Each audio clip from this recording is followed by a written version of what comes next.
Hello and welcome to Zondell, Lands of Discordance, a Dungeons & Dragons 5e campaign. It's been a few weeks, but things finally connected enough for us to get some of the players in. And we will continue where we left off last.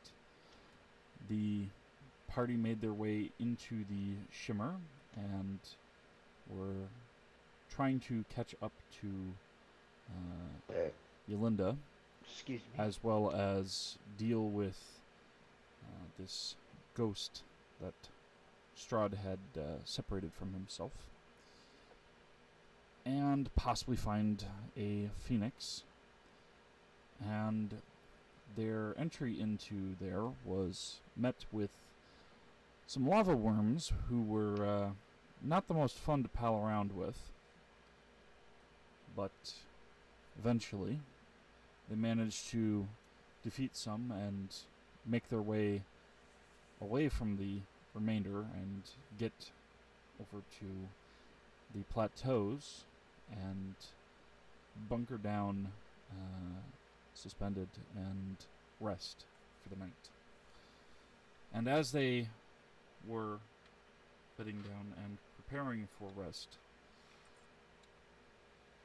healing up, resting, recuperating, there were shrieks, low and long, that raised in pitch and carried out for a lengthy time before suddenly cutting off.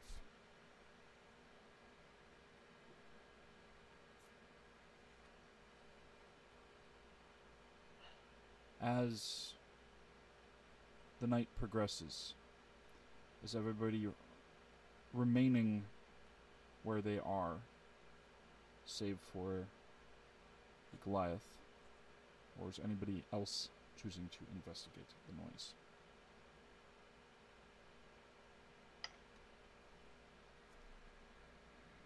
Ellen's stunning. Can we do, like a nature check?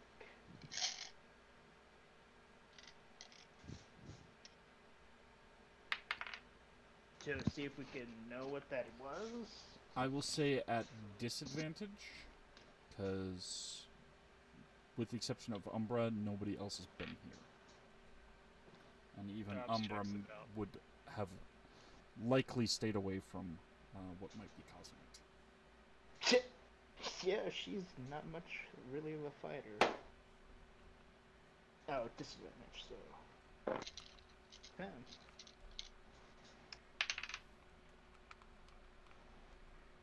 Miranda checks it out. I think Phoenix just gonna poke her head out from where she's at and just see if she can perceive anything, but not actually get out of where they're resting. Umbra got an 18 for her nature check. And Syl's gonna go actually investigate it.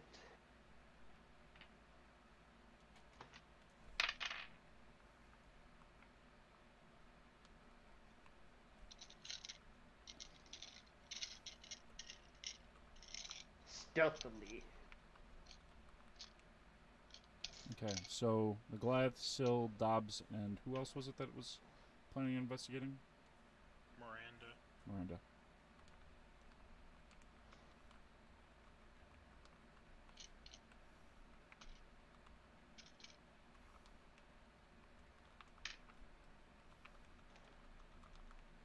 Okay.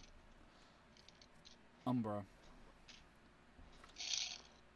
While you don't know exactly, it sounds like a very, very large creature, and a few of them, considering the sounds seem to come from different directions. In general, cone, but spread, of something quite likely dying.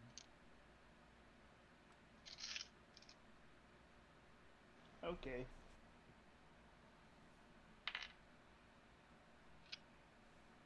She's going to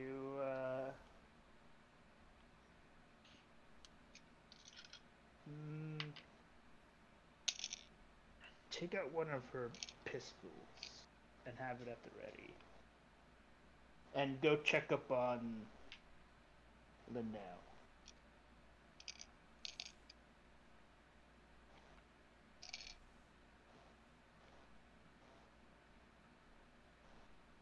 Okay.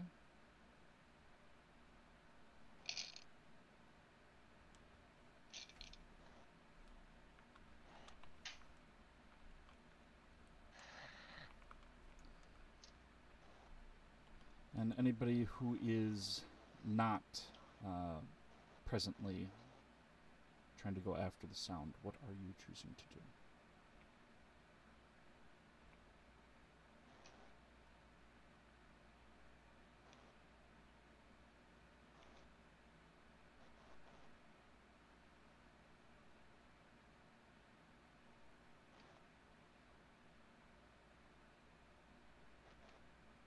Elwyn, Fennec?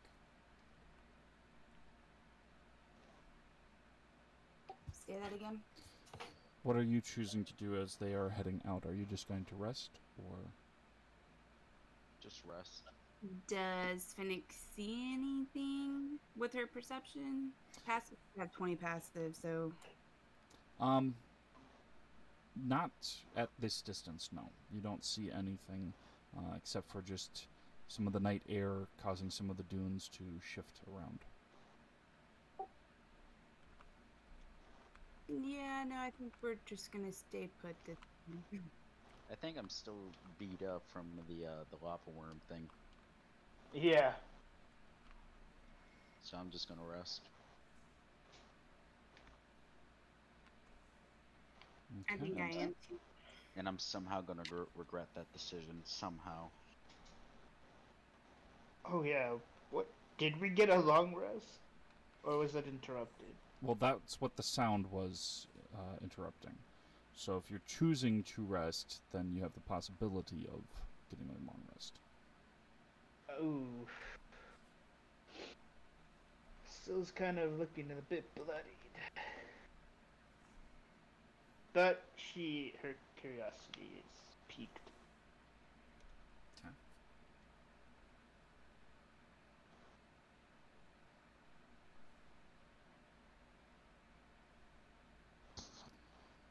All right.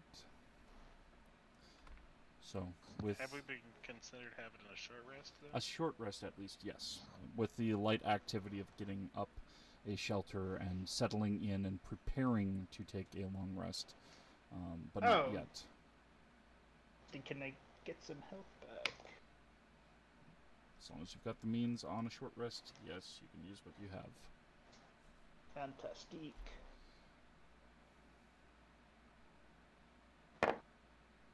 That was bad.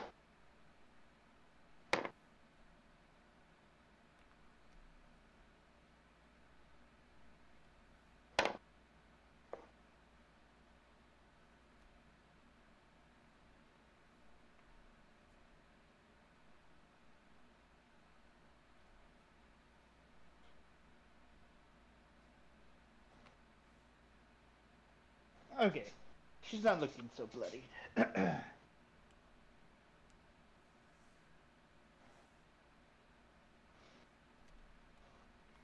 All right.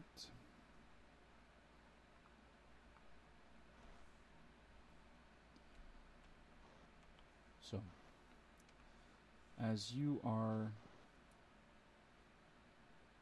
leaving the bases of the plateau and heading in the direction of the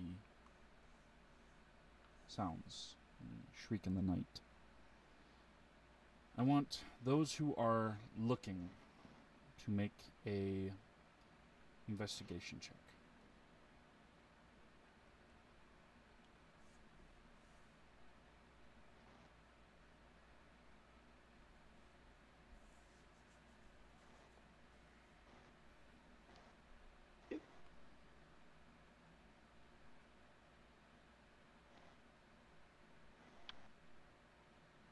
$22.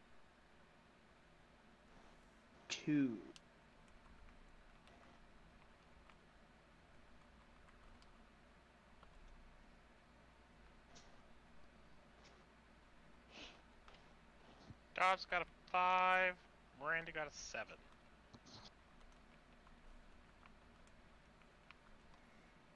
Okay.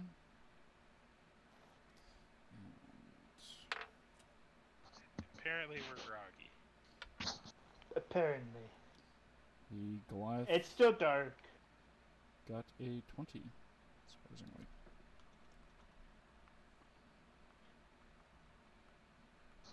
Found a Meryl. Hello guys, I'm gonna try muting my mic as much as possible, and I apologize for the fact that I have a mask on my face. We don't care about what you're doing in your own private space. Yeah, you know, Yeah, that's you're why into there's that worms. stuff. That's your thing. So, I hate all of you. I didn't say anything yet other than so. But you agreed, I could hear it. I could hear you agreeing with your non-silent voice. Silent Uh-huh. voice. What? So, I might be going crazy. as left off on the previous night that we played, there was a shriek, and some of the party is going to go investigate while some are staying to rest up. There's at least been a short rest. Would Darwin have gone with those who were going to investigate or tried to rest up? Probably not. He had to use a lot of his healing, so if he's gonna heal up any of those that get injured with whatever they're investigating, he needs to get some rest. Okay.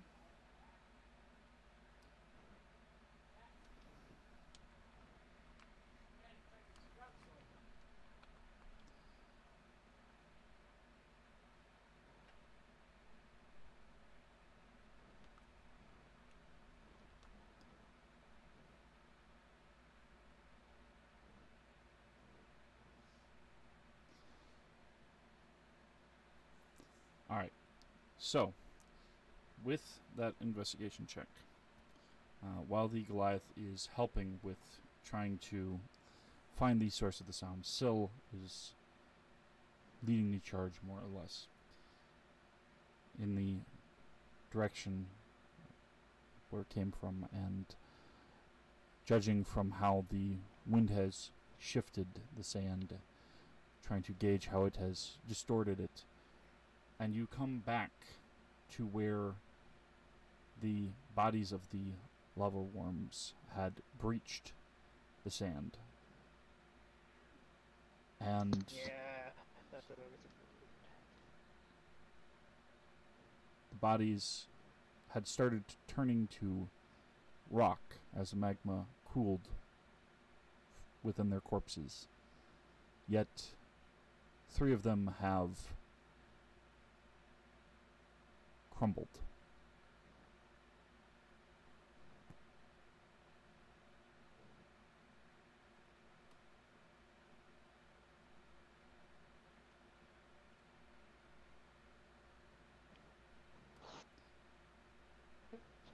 Phil's just gonna be like, well, I hate this place.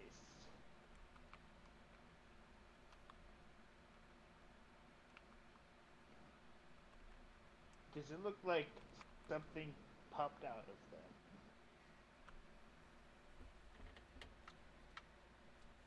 Go ahead and make a nature check. Considering that it was rock that was cooling, whether it popped out or just shattered, might be dependent on how well you can do that.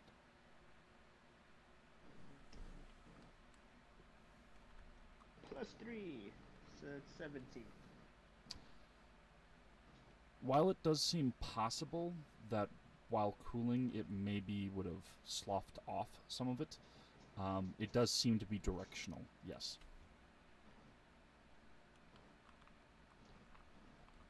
Are there like skid marks or anything on the ground besides our own footprints? There doesn't appear to be any skid marks. You can see that the wind has moved the sand around a fair bit from when you had left, considering it had taken you time to get back to where you were. It seems that if there are any footprints or tracks of any kind, they've been too distorted by the sand being shifted around.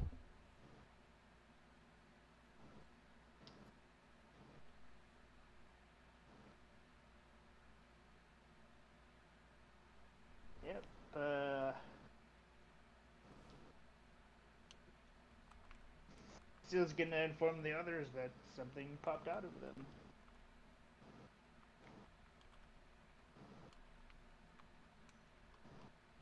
And it doesn't look like it was on the ground.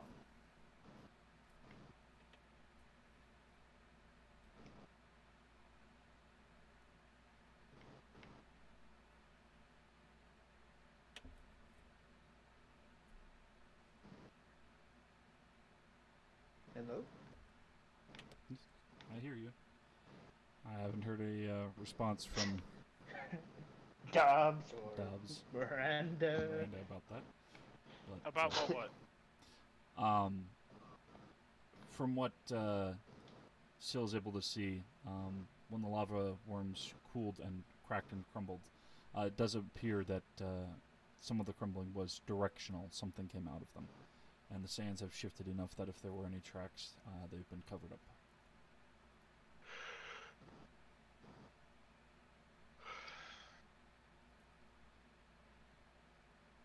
Well, it looks like they're gone now. Best to get back. Nothing we can do at this point. Best to get back to camp and finish resting. I agree. So as long as this whole little endeavor didn't take more than an hour or two, we still get that long rest. Out of character. As long as you aren't interrupted, yes.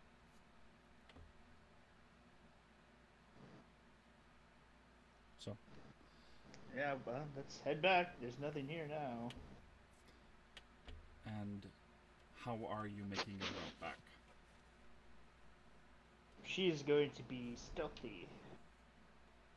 Because her not being stealthy drew in that other worm. She's learning. Okay, go ahead and roll a stealth Hopefully. check. Not 20, yeah.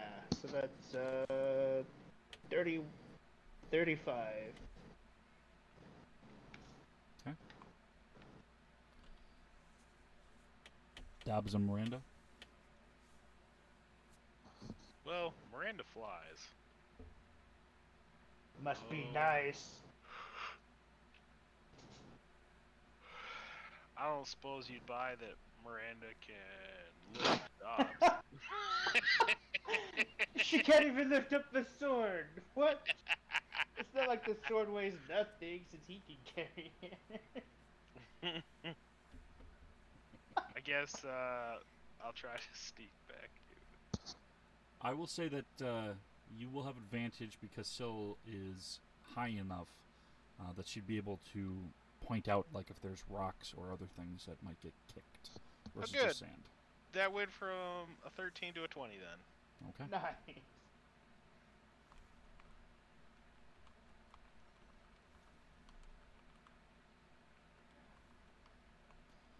All right.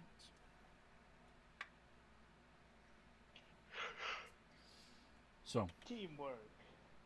after a while of having gone out back into the desert, Dobbs, Miranda, Syl, and the Goliath returned back to the plateaus, not seeming any further worse for wear.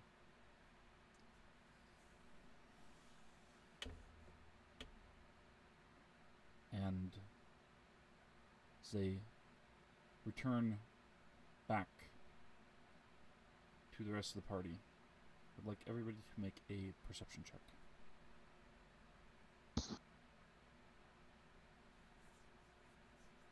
Yeah. I'm gonna It's go and dark. just think passive of a 20 for Darwin. What kind of perception check? Visual or auditory? Miranda's got a 27 Alright. nat 20 for 27, and Dobbs has a 19.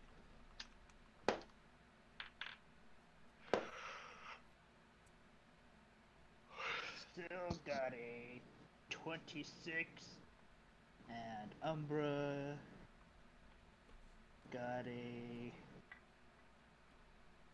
25. Okay. Finnick got a 21. Okay. Oh, even the NPCs passed. And the Goliath. Nice. Benevolence didn't, but they're chasing butterflies, so that's no big surprise there. So, as everybody is back together and resting and hunkered down, there's the sound in the general area of the plateaus of something scraping along rock. Little bits of sand, grit coming off of the stone, and pebbles, gravel coming down. This low breathing sound here and there, spreading out through this area on different pillars of rock that lead up to the plateaus. That's cool. Like, can we tell how close this big thingy is? There appear to be several. They do appear to be spread Yay. out. Some of them are relatively close. It's a little harder to tell when there's some solid rock between you and whatever's causing it, in terms of the curvature of the stone, if it's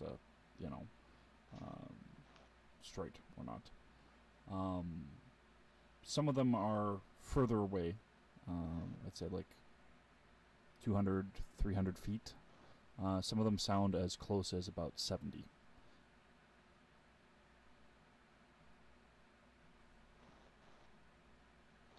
Not within dark vision range.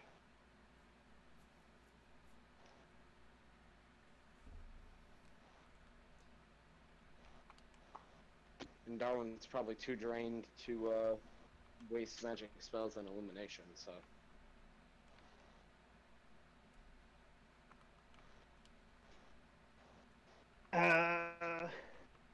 What do we have here? Umbra's gonna cast light on a rock and throw it in the direction where she hears the closest one. Okay. Go ahead and make a attack roll at disadvantage.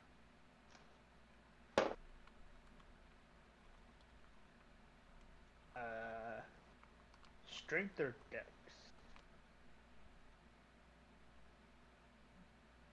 Well, they're the same, so it doesn't matter. 5. 5. 5.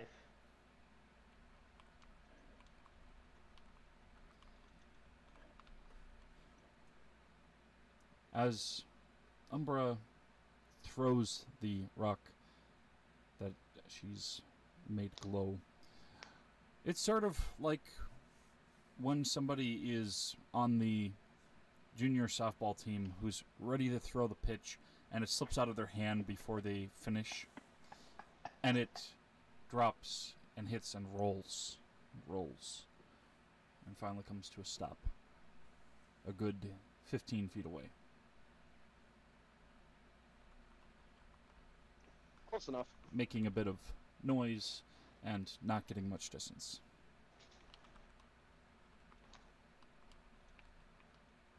Good job, Umbra.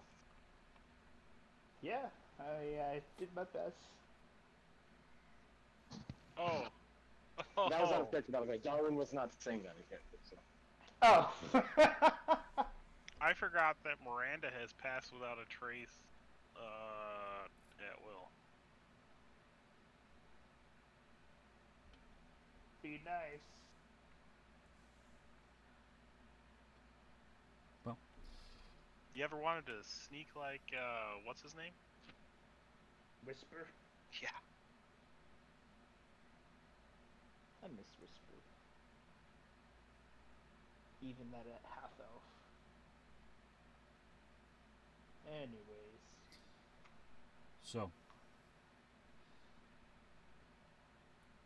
first, all the sound seems to silent what had been falling before, just little bits of sand, pebbles, coming to a stop.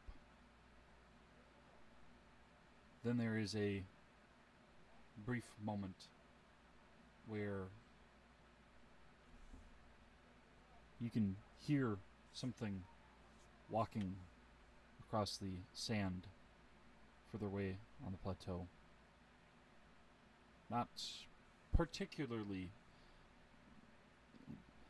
very loud, but loud enough that with the silence around you, it feels almost like scraping across sandpaper in comparison. There's a small creature visible a distance away, around the furthest distance that the sound had come from before, as it moves and passes into some of the moonlight. And see, it appears to be a coyote of some kind. And it starts howling. And then there is just a deep huffing sound for 1, 2, 3 seconds as a coyote stops howling and turns its head, and then there is a blur, and it is no more there.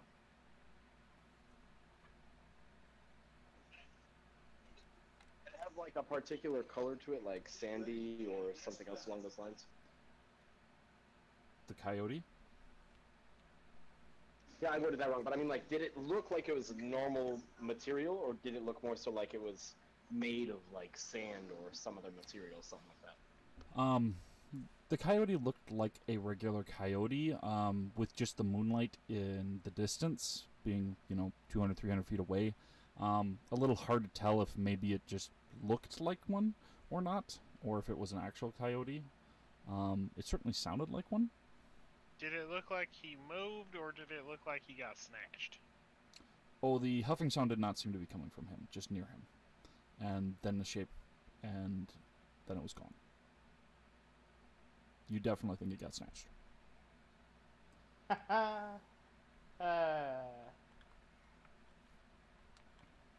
Fuck.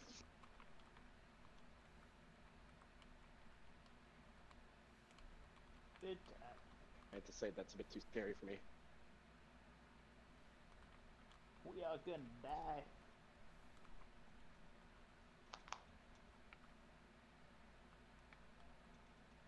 Can Umbra attempt her little light rock throw? You may certainly attempt whatever you wish to attempt.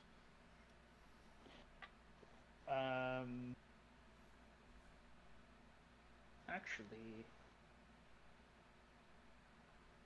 You could give it to somebody who can actually throw.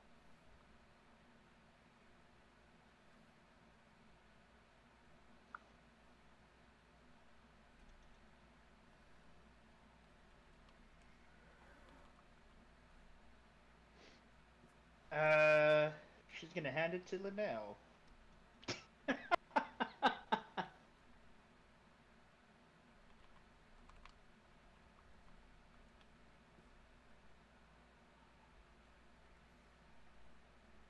Okay. That's who she's closest. The nail takes it, winds up, and throws it into the darkness toward where the coyote had been. There's a sound of the rock impacting something like rock, but not quite. Sound is off. And then there's that huffing sound again. And something leans slightly into the moonlight. And then there's just this almost bloom opening. And this bit of fire flickering where the rock had hit, before it tilts upward and starts giving a bellowing sound. Does Umbra know what that is? Fucking warning, that's what it is. I'm pretty sure that they can't get up here. Let's rest and deal with it in the morning. We didn't go up to the plateau. You're elevated up on basically tarps and ropes between Yeah. plateaus.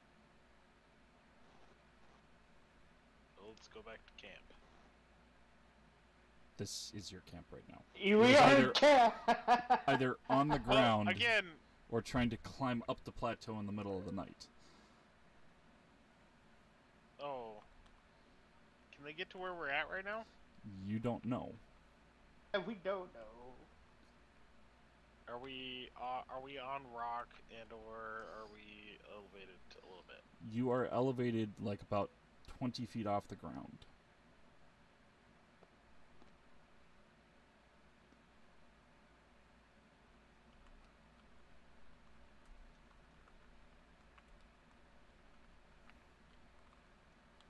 Did the light illuminate the thing?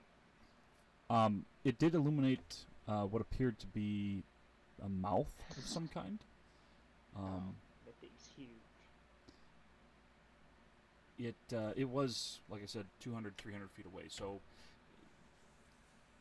the distance She got it. plus that you kind of just barely can make out many details about it. But it does seem like very rocky sort of structure. There doesn't appear to be like fleshy inside to the mouth. It seems more planes of cleavage almost of how the rock is hewn. Did it look like a lava worm? Similar, not quite the same. How much time has passed since we woke up to right now? Between waking up, walking over there, coming back, about an hour and a half. Is there any place higher up within 30 minutes? Possibly if you climb the plateau that quickly. Doesn't look like it's going to be an easy 30 minutes. Miranda probably can get up there without any problem in that time frame. Umbra can too.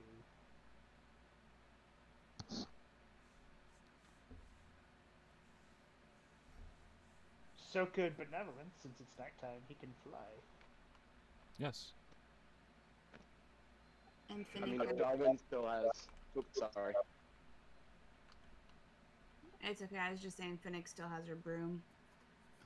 So, yes, some of you can easily get up there quickly. Some of you don't have such an easy route. I was gonna offer if Darwin will still be able to get enough rest in order to regain his spell slots, he can easily manage a double dimension door, hop down, grab Dob, and dimension door back up. How fast does a 36 athletics get me up?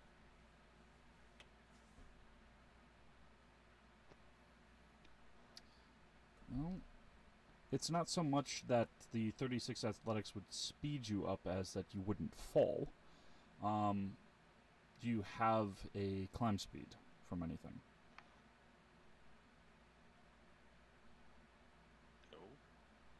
So, you'd certainly, with that high of one, I would say you'd definitely, without having to make any other roll, you'd get halfway up the plateau.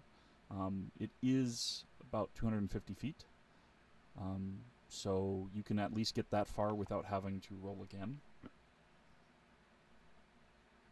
But climbing, you would be going at half movement.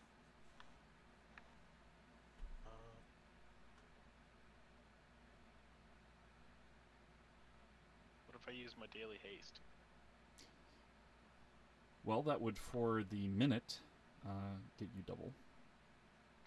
And then you wouldn't be able to move for 6 seconds.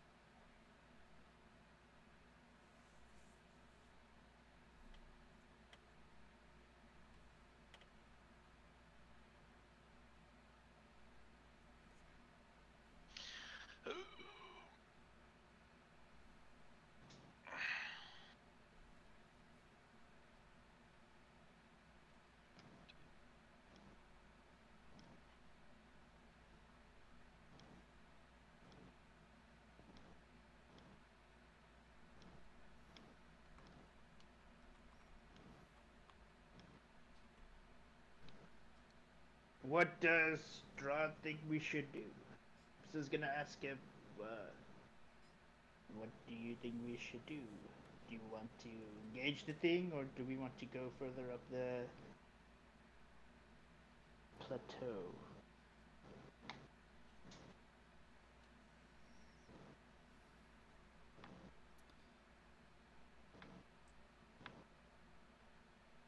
Well, Dobbs can bonus action dash, so he can dash bonus dash to climb. Making it a reckless climb if you wanted to.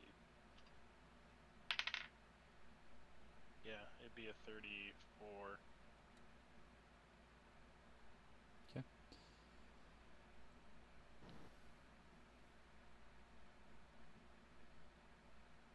At disadvantage.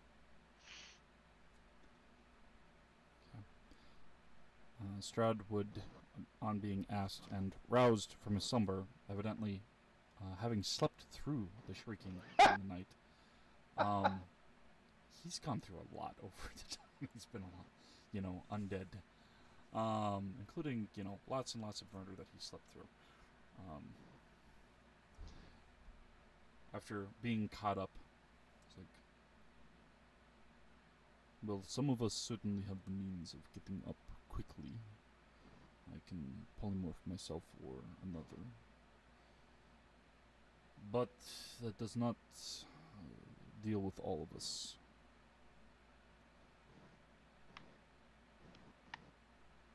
How many of you have means of fighting while in the air versus just simply getting up?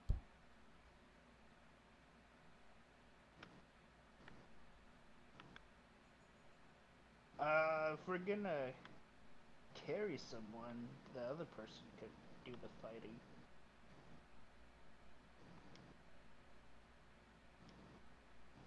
That is a possibility if there's somebody who can be carried. He just looks straight over at Dobbs and Benevolence. Who, he's still not seen Benevolence fly yet, so. Yeah. I got no problem climbing this. I'm fine. Well, I can certainly turn into something that can try and keep whatever it is off your back when you climb. What about the rest of you? Does anybody know anything about these things? I've not been to the Shima before, except a long, long time ago. And whatever it is, I have not encountered. Ditto, says Umbra. Must be something new. Or just something that we didn't run into, as it were. I was more or less trying to bridge between here and part of a demiplane, and ended up here at the time when I had separated myself. But I quickly fled the desert suns and ended up making my way back to Castle Ebon Peak. That is why I had thought that the other half had destroyed, but evidently not.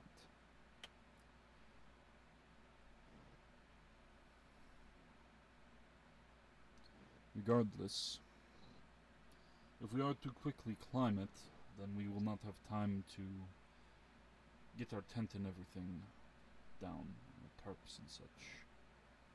And we may still have to fight whatever they are once we ascend.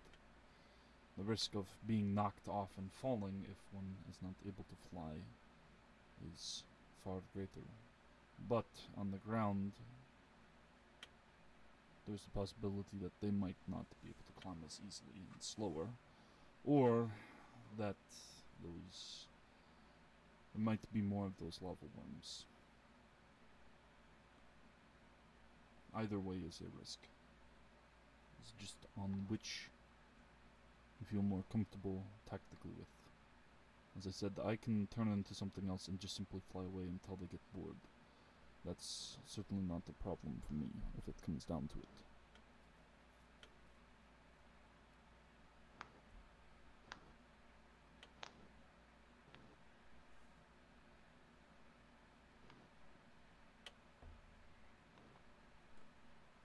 So, Can you go see what it is?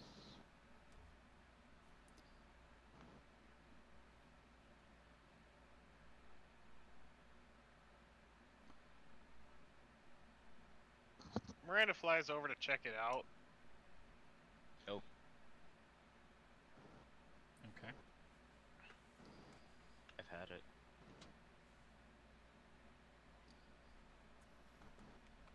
No, 2.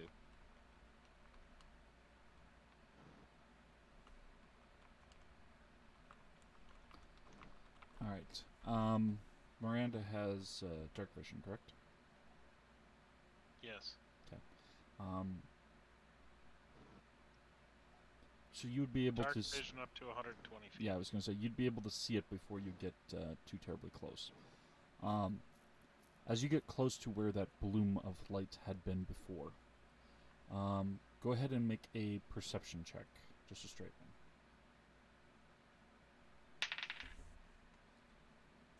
10.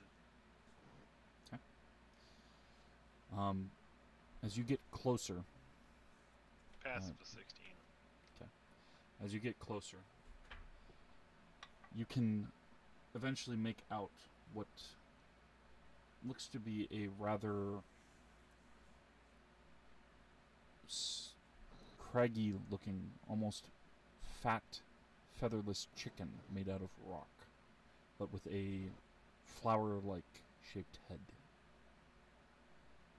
that is currently open and biting down, slowly swallowing the coyote.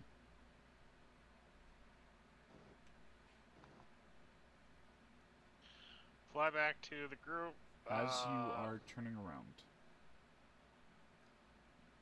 there is a sound of some of the rock and sand coming off from higher up on one of the plateaus next to you. And something is descending towards you. Make a dexterity saving throw. Blomp, blomp, blomp. 14.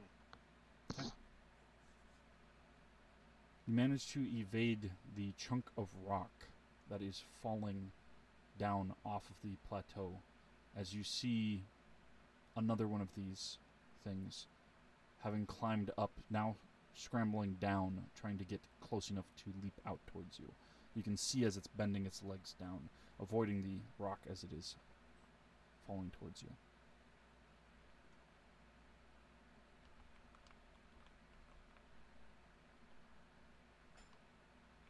Fly back to the group. So, are you disengaging or are you just going normally? No, it's not close enough for me to need to disengage. Flying back to the group.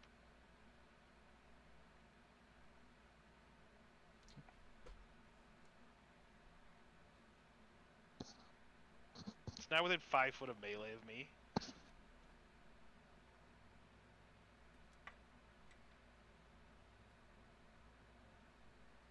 What's that move called? Instant transmutation. That is a 17 to hit.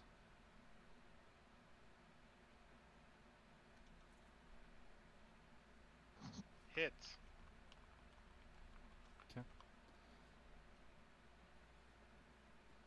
As this thing leaps off and tries to bite into you, it's flailing in the air as it is trying to take you down with it. Micah, how far away is it? It was 10 feet away at the time that you had done that. It was leaping through the air, that's why I asked if you were disengaging.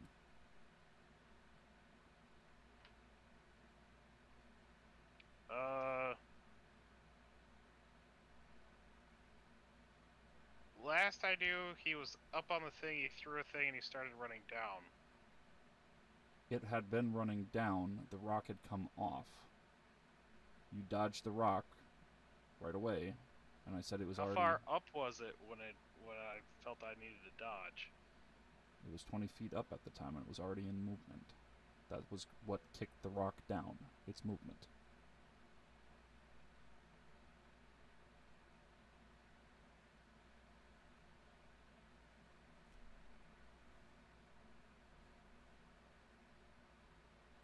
So I went 250 feet away to sit next to a pillar? I thought I was out in the middle of nowhere. The plateaus are closer together there. You went to go and look at the one that was over there. Right, but the only information I got was 250 feet away. Anyways, whatever. It hits me. Okay. That is 13 piercing damage. And make a dexterity saving throw again.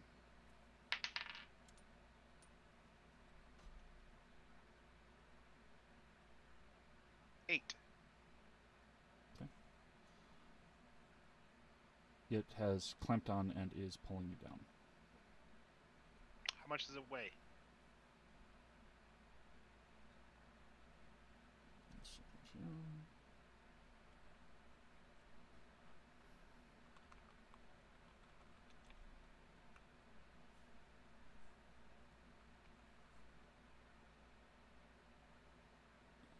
About 350 pounds.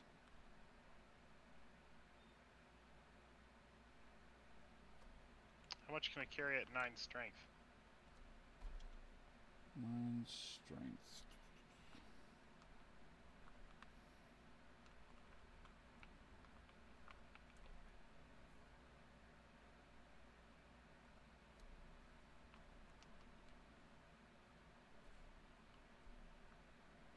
That'd be 135.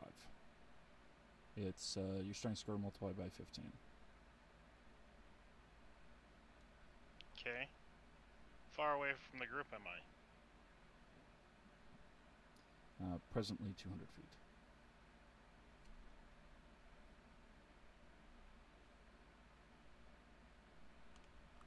Why did I fly within 50 feet of it if I could see it from 120? Can we see what's That's why I happening had you to make a Miranda? perception check, because you went to the one that was lit up at the time. This is a different one. No, no, I get that. Why have I...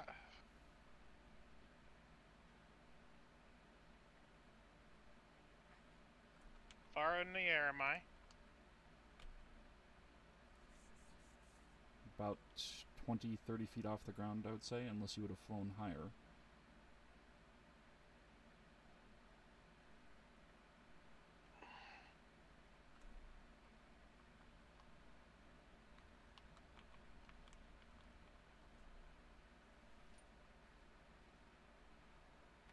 Sorry, I will be much more detailed in the future. I didn't know that I would be assumed to be so prone to be close and towards the ground when I can fly and see at 120 feet. And we don't know anything about these things. So I continue going back to the group and I try and shake it off. Okay. As it is dragging you down with its weight, do you want to attack it or try and break its grip with a strength check? I will try and degrapple. Okay. Can we Flying. see what's happening? If you can see 200 feet out in the dark, No.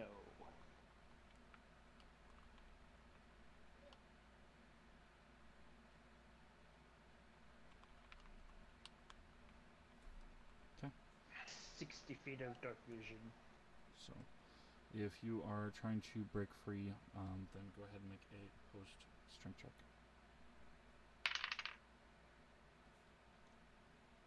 3. That was a 12, so unfortunately, no, it is still clamped onto you. Your movement is half at present. It is not biting down harder, but it is clamped on hard.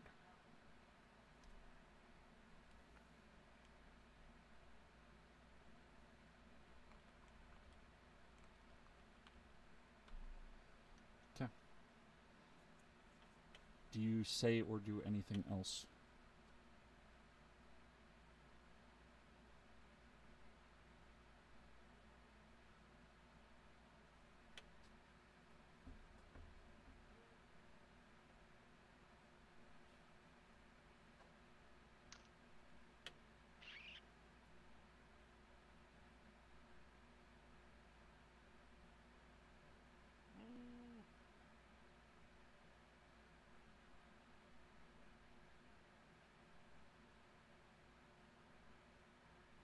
You would still have a bonus action if that gives you any options.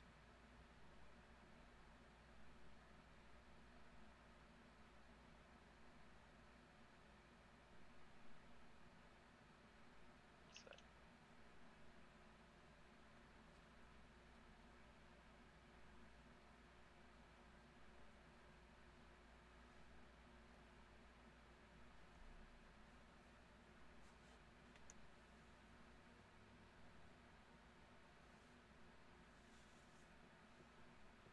Does it look like this thing has eyes?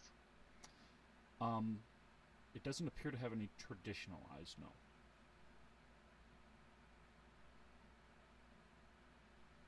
Would it be considered a construct? No. It seems more like, not quite the same as, but probably related to the lava worms. So that would make it an elemental.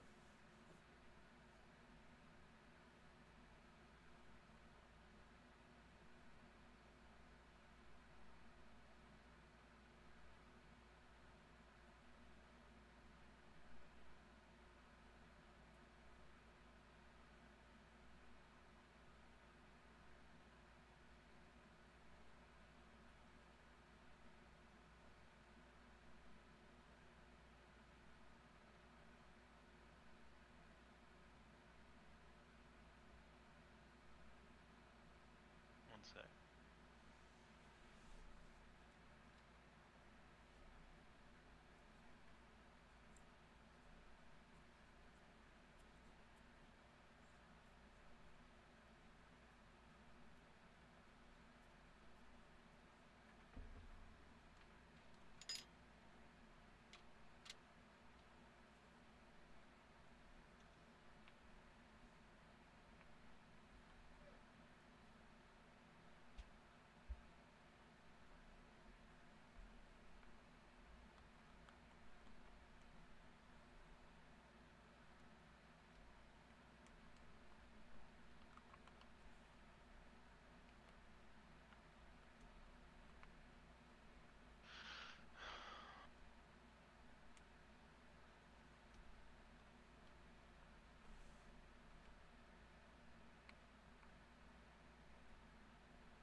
I guess I cast Fear on it. Okay. DC 21.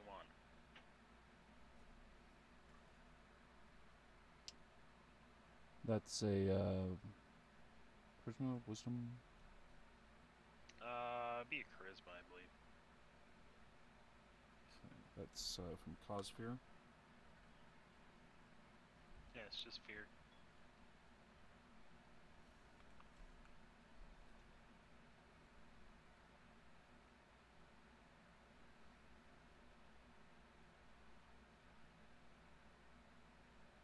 Yeah, wisdom.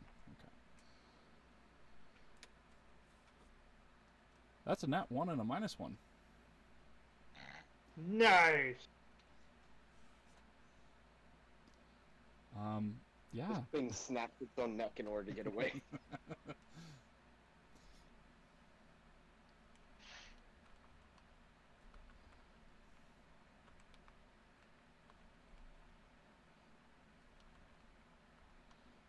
So Yeah, I was looking at Phantasmal Force because I thought it conjured something that it would be afraid of, but I looked at it closely and it's just something that I think of.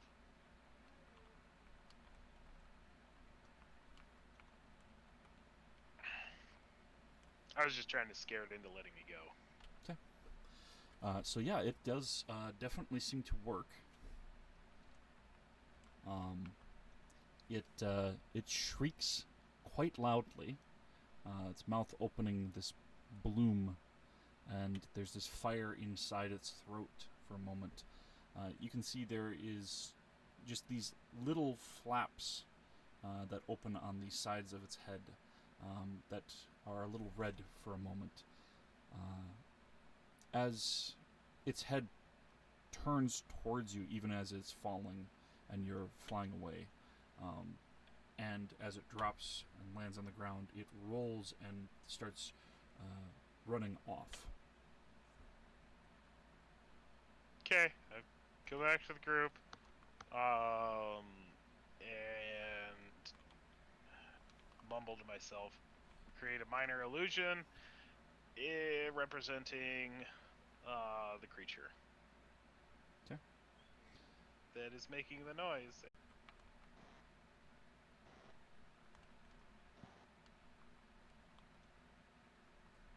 Okay. So,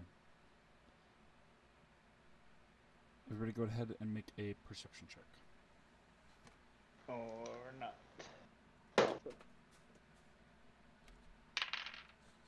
Yeah, Darwin's gonna go with his passive of 20 again. Same.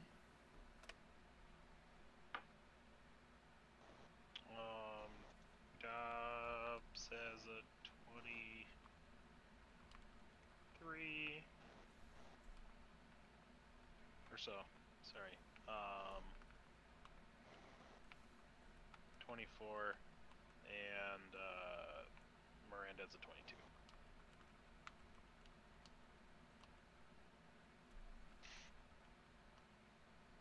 So has 24, and Umbra has 23. Okay. You all can see and hear as these 5 that are not fleeing are huffing, breathing in and out this bellowing sound as they move along the rock a little more determined, less skittish.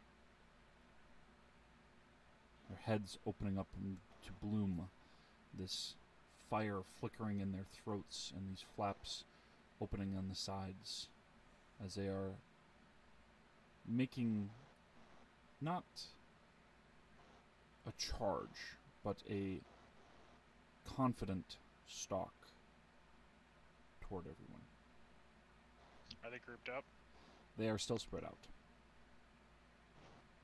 The 2 that are the closest to each other are about 15 feet apart. And how far away are they? The 2 that are 15 feet away from each other are presently 85 and 100 feet away. Out of range for most of my attack spells. 85 and The ones I 90 have left. feet.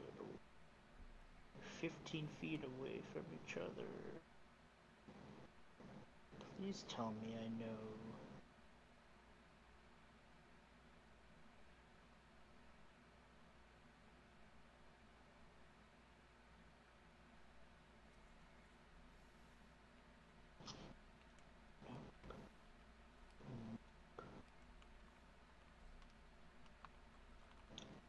What's that one do?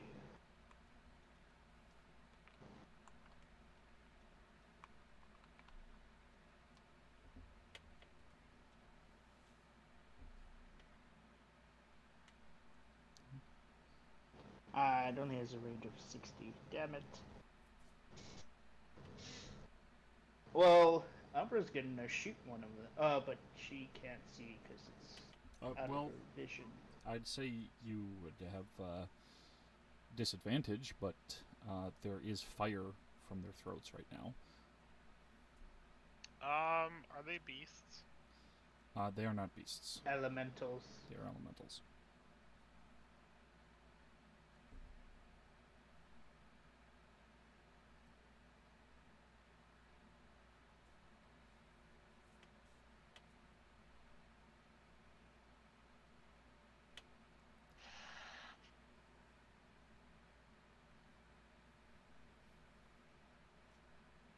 far apart are they now? The closest one is 70 feet. The next is 85. Another is 100. And then they go outward to up to 250 at the one that was eating the coyote before. The one that is fleeing is presently 270 and trying to go further.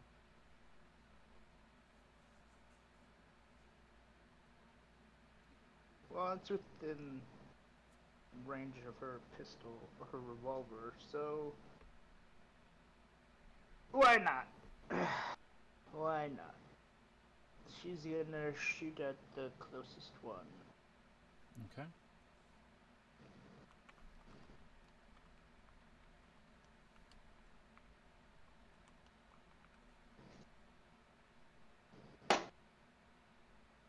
Disadvantage.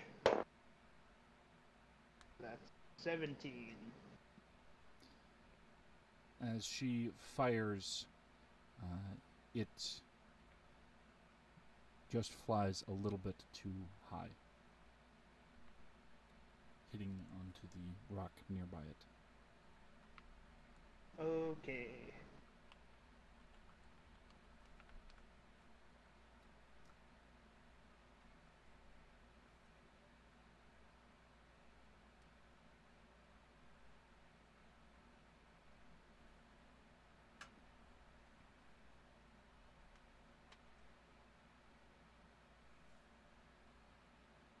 Um.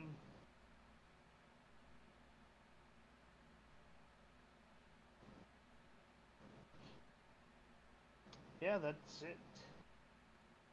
Okay.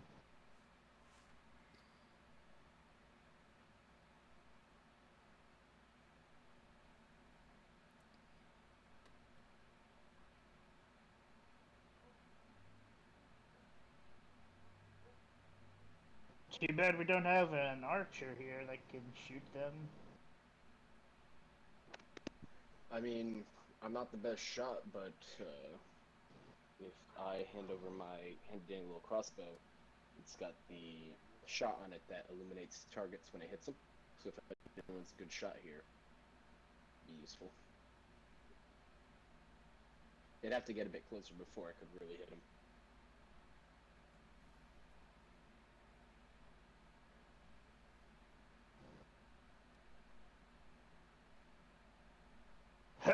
Ninja man. Hit, right? This is the one Is time he you're still wrong in the before you turn into restroom? a frog.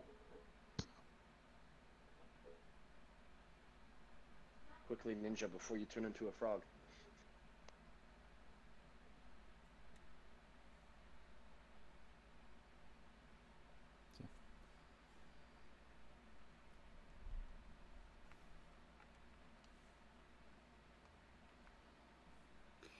Can Finnick tell if those huffing noises are them like an actual language?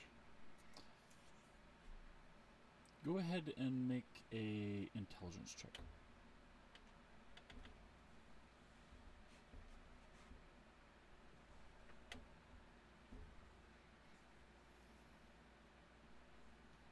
$15.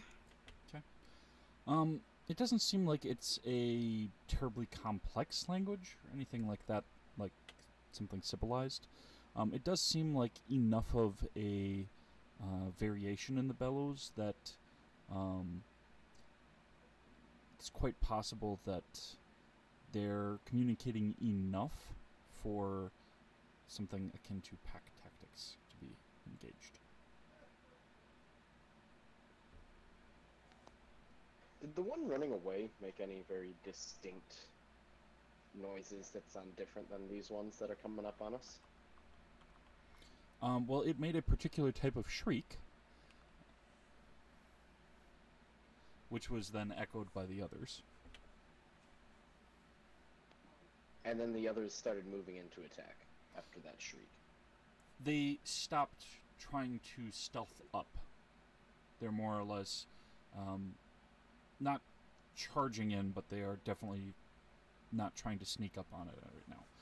They're more or less just simply moving forward like this is either a potential threat or this is food.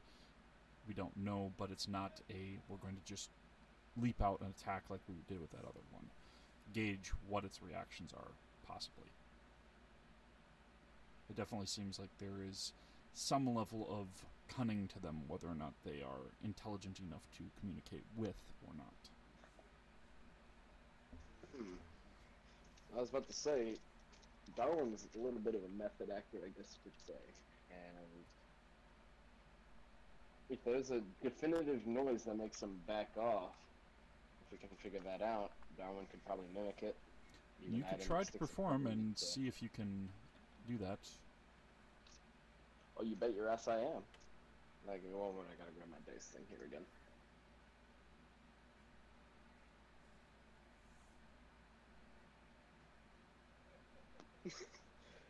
So, how's a 30 sound? Are you trying to perfectly replicate or slightly alter in a fashion? I'm trying to take, because they're kind of making like aggressive noises, like getting each other riled up. So I'm essentially trying to like mimic the ones that are being more aggressive and just kind of directing it towards them in a sense. Because the Shriek clearly made the other ones want to come in a bit more. So I'm hoping the idea is that the more aggressive noises might either A, make it clear that we know what they're trying to do, if they're that smart, or B, they decide it's not worth the risk if it sounds like another one of their kind, you know? Okay. As you do this performance, there is a moment where there's this low rumbling. They just cock their head a bit, and the flaps on the sides of their heads just open. There's this soft clicking sound coming from their throat, and then as their mouth opens and clacks into itself, they turn their head back and forth looking at you.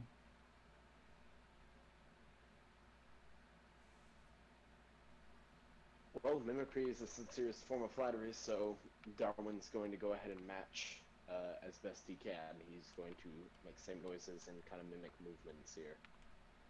Not backing down too much, but trying to make it like...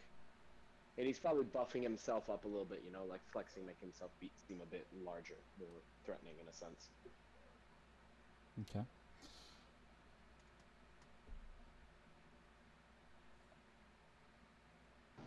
Do we have a campfire going? I mean, you had one earlier. Everybody was planning on going to rest, so nobody had yet gone to sleep. So unless you want to have put it out for the sake of not burning the tent accidentally, then it would still be going, yes. Okay. Darwin, as you are trying to make yourself larger and imitate them, how are you positioning yourself? Are you just staying still or moving closer? What are you doing?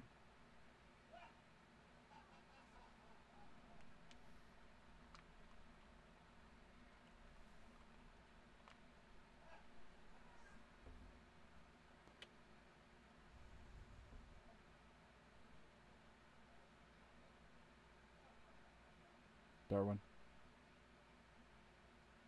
I accidentally muted myself. Okay. That's why I repeated it. I'm sorry. Yeah, so essentially it's not just mimicking head movements. Darwin is doing everything to make it seem like he's one of these creatures just simply in a dwarf's body type deal. Like, he's matching leg movements, he's... Okay. Well, they It's paused almost like he's trying to transform into one, you get me? Right. They paused when you made that sound, so that's why I was asking if you were staying put or are you moving different. So you're just Again, it's staying like right where you are then. I might like take like a couple steps closer and then just kind of doing the same motions, mimicking same noises, all that. Like, trying to make it seem as much as possible as that I'm one of them without looking like one of them. All the motions are the same, the sounds are the same, that type of deal. Okay. There's this bit where they keep craning their head and making this clicking noises.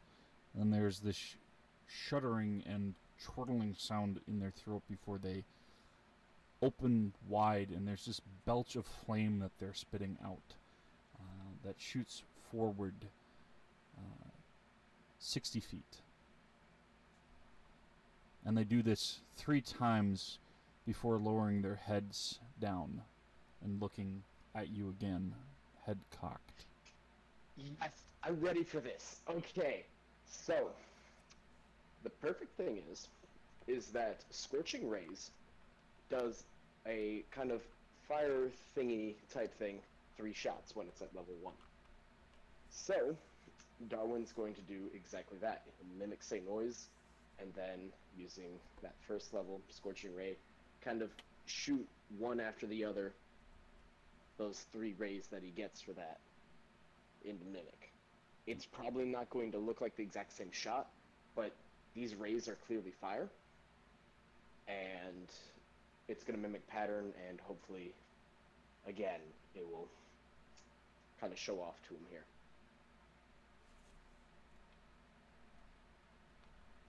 Oh, and he will use not the silence. Is it called silence metamagic?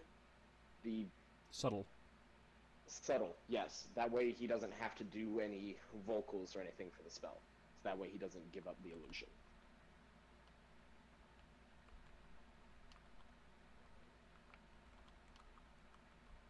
Okay.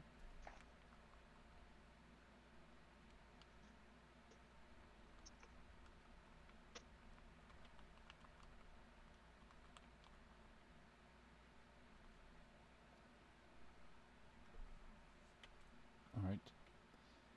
So, as you do this, there's that clicking sound, and they lower their heads even lower down for a moment, just picking up and swallowing a few rocks that have come down off of the plateau from their descent.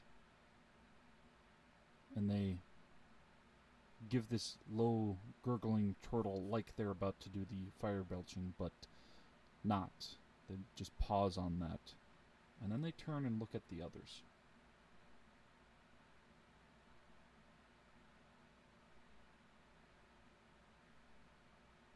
And look back at you. And there's this soft huffing sound from the throat, this fire flickering within it.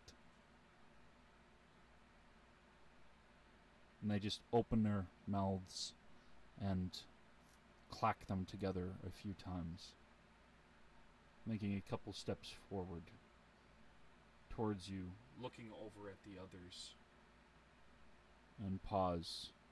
You can see there's this orange, thick, almost mucusy drool coming out of their mouth.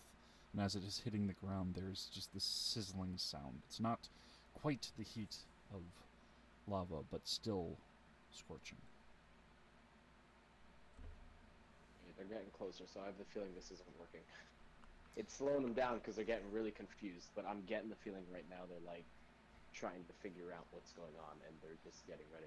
Well, they definitely look hungry, and they are looking at you and then looking at the others. Okay. What do I got? What do I got? What do I got?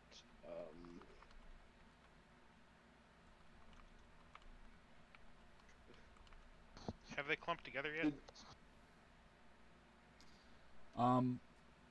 The 2 that were further apart have clumped together now. The others are still about 10 feet apart from each other as they are moving in the general direction, but whenever they seem to like start moving toward each other, they start spreading out with this little bellowing sound.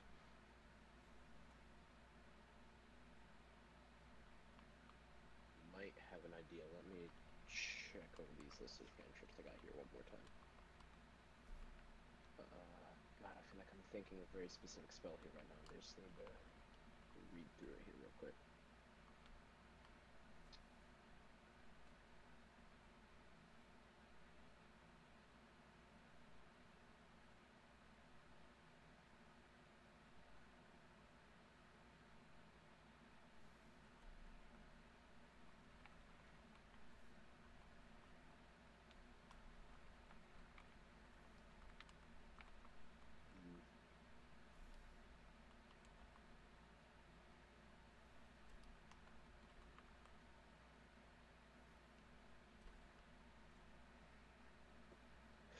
Ooh. Okay. Ooh. Okay. Okay. So just to kind of check for a little thing that I could possibly do. So one of the things I could do with prestidigitation, right, is you can create an instantaneous harmless sensory effect, such as in the main one I'm looking at is shower sparks. Could I do like a orange jewel coming out of the mouth, hitting the ground and sparking? Would that be something you think the spell could do? Um, Because it is harmless sensory effect. It doesn't do any damage. It's True. The only thing is that it wouldn't be kind of that glowing color before when it comes out of your mouth. You could definitely do the shower of sparks.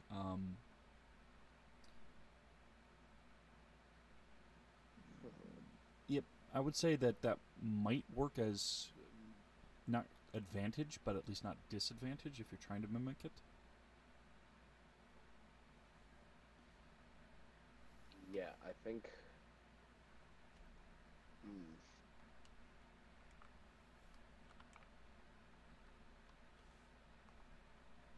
Ooh. Or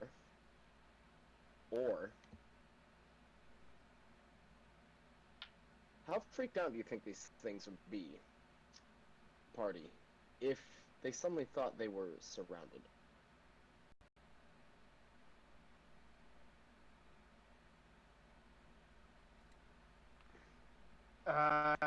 What do you mean? Well, these creatures are clearly wary of us because they know we're a threat. And they're wary of a group this size. What if they thought that more groups came up around them? Because I have a handy dandy little thing called Dancing Lights with a range of 120 feet. And these lights can look as glowing orbs or lanterns and torches. Of which I assume we have some at our little camp, don't we?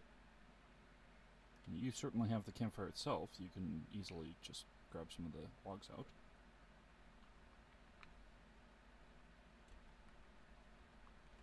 Okay. Let me check this here. I mean, we can't really tell you anything because this is all happening. Are we fighting? We're trying to stack the fight in our favor as much as possible. Would Dobbs or Miranda, seeing Darwin doing these things and that they're pausing, just choose to fight or try to discuss? Yeah. What are you doing? Are we fighting? What's going on?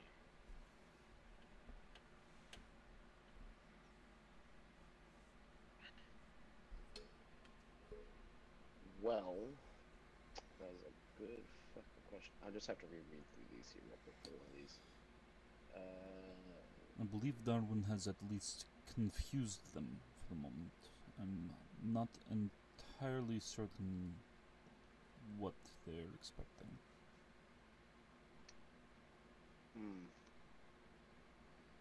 Thing It's is, been a long time since I've hunted creatures, so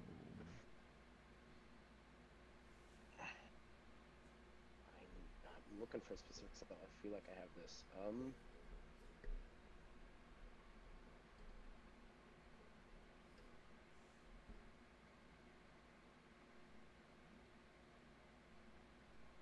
None of those are close enough yet for that to be a worry. Hey, you know what? These things are looking for food, right? Are What we if I just... fighting or not?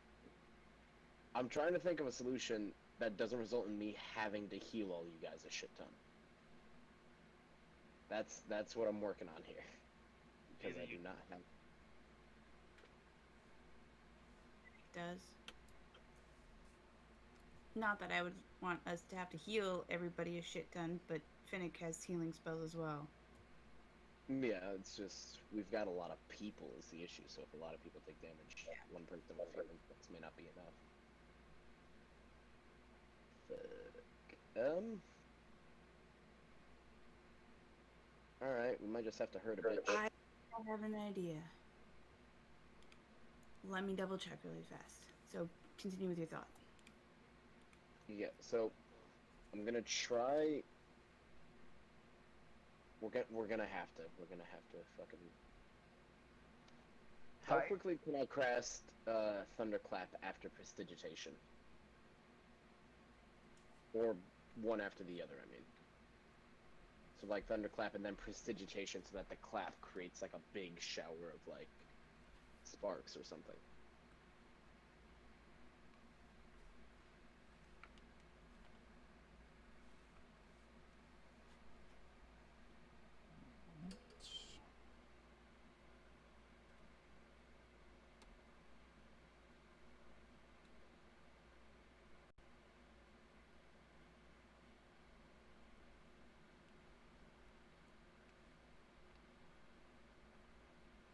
You said they look hungry, right? Yes, that was what he was saying. Since they're both in action, ordinarily they'd have to be on separate turns with a action surge, and the fact that we're using the homebrew for up to level 2 on the same turn. You could do them on the same turn if you use an action surge, or if you had Metamagic Quicken. Okay. I was just checking because they're both cantrips and they aren't attacking or anything like that. But let's see. Yeah, I'm gonna go ahead and do the dancing lights thing again, and I'm just gonna kind of make it.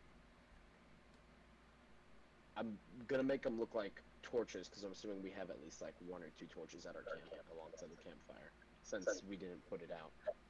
But I'm gonna use the dancing light. I'm gonna try and make them appear like similar torches, and kind of space them out in a weird way just to make it seem like there's more of these camps that are popping up around them all of a sudden. My idea, just maybe we could do them at the same time, but everybody needs to get ready to run. What if I polymorph one of those close ones into something that looks tastier than us? Big fucking cow. That would work. You could do the lights to, get the others' attention, and we could haul ass out of there. Actually, you know what? I might even. Well, no, these aren't animals. These are elementals. Never mind. Yeah. I was about to say, it's like, ooh, animal handling. I'll tame one. No. Well, I mean, you could Yeah, but attempt it, but it would be at disadvantage. You I'll do tell at you what, least the have dancing light. the fact that you've communicated with them in terms of it not being as high a DC as if you had tried it without that. Yeah. We'll try the dancing lights to see if it scares them off. If that don't work, then I'm going in for the animal handling, because fuck it. So no on the polymorph. Yeah, we'll wait. We'll wait a minute. Okay. That'll be our run away from hell type option.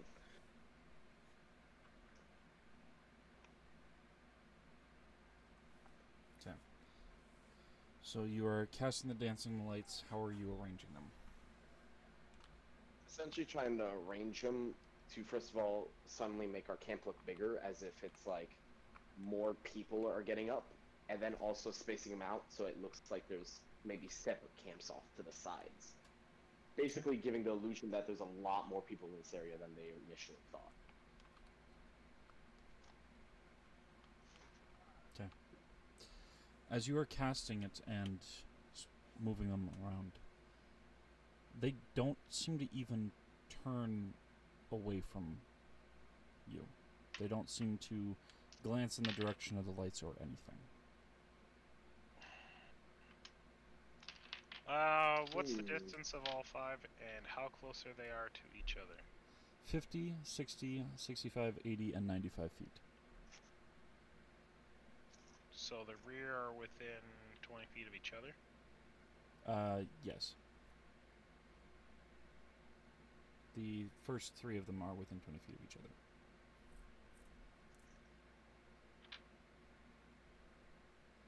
And the middle 3 are technically just barely within 20 feet of each other. Depending on how you want want to place something.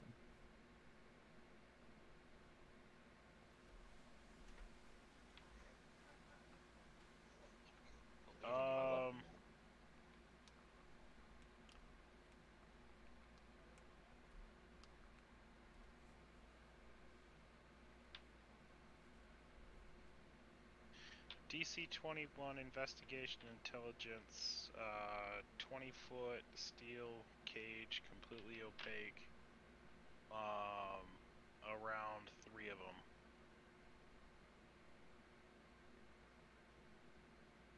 Okay. What are you using to create it?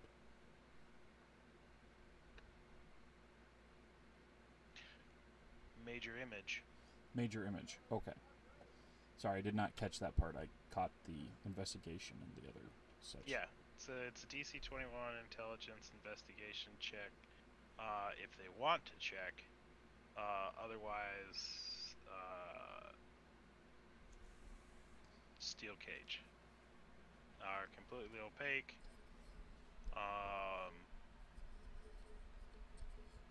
Look, sound, smells, feels.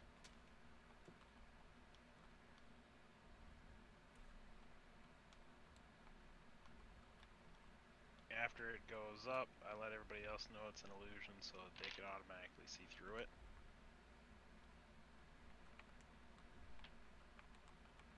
Okay.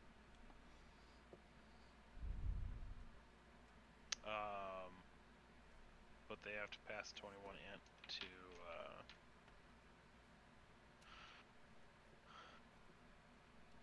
be able to see if it's not. Okay.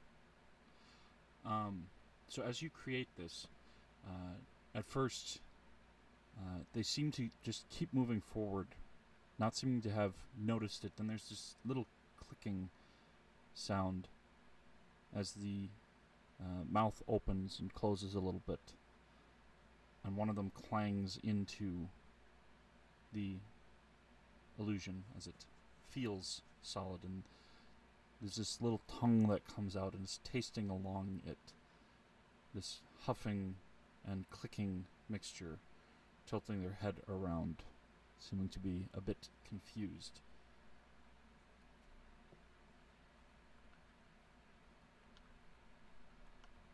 It's Darwin's time.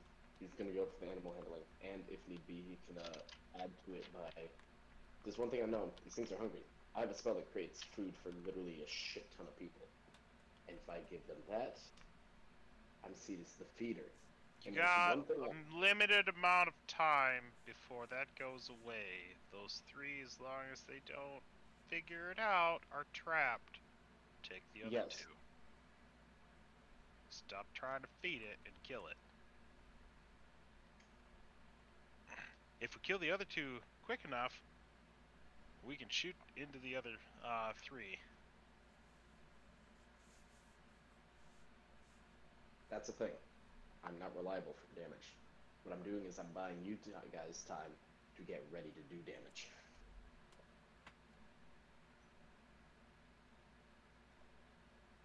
Okay. But so the closest 3 are in the cage, correct? Correct. You placed it at the closest 3, not the middle 3. Closest 3. So yes, the next ones are outside of the cage are 80 and 95 feet. Okay. Darwin's gonna go for the handgun. Do I have to do separate for each one, or? If you're just doing animal handling, it's not a spell of some kind, then yes. Okay. Or, I can do it from a distance, right?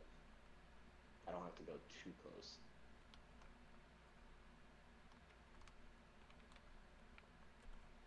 What's the range of the spell?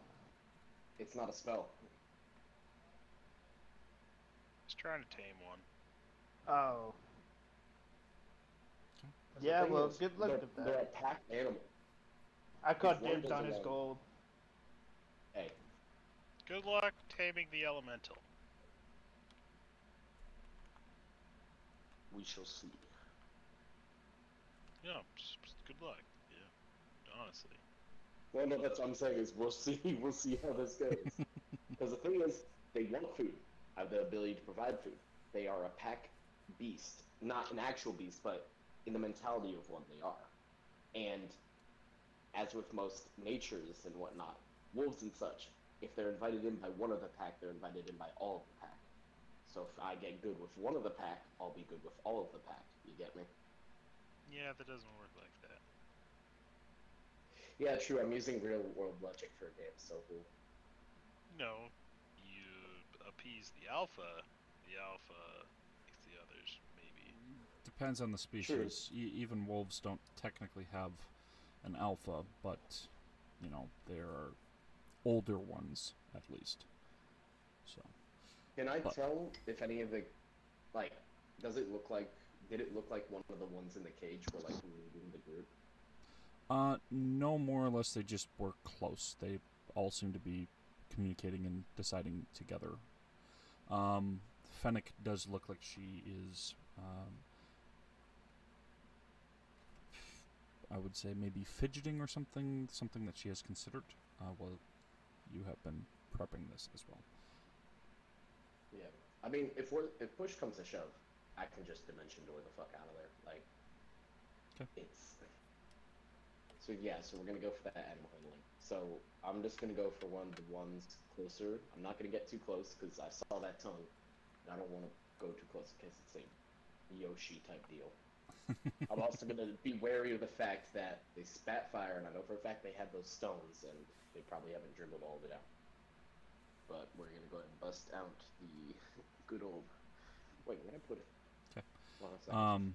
Fennec, what are you asking them in particular as you are trying to offer that up? Just a should I be kind of slowly but not so noticeably scooching towards one of the closer ones? Not like the three in the cage, but one of the out and ready that polymorph in case we want to break. Or, you know, just if we have to, which one would you rather I go for? If you want to polymorph one, we can focus down the other, and then you can release the polymorph. We can focus down that one. Wait until we actually engage if we have to engage. Yeah, and then once we're focused back onto the other three, Miranda can Tasha's Hideous to disable one while you polymorph the other. We take the other one that's still up, and then we let the other two down and just burn them down that. Just one at a time.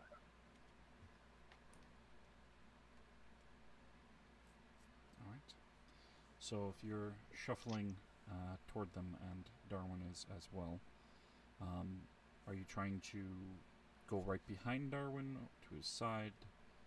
How are you trying to approach?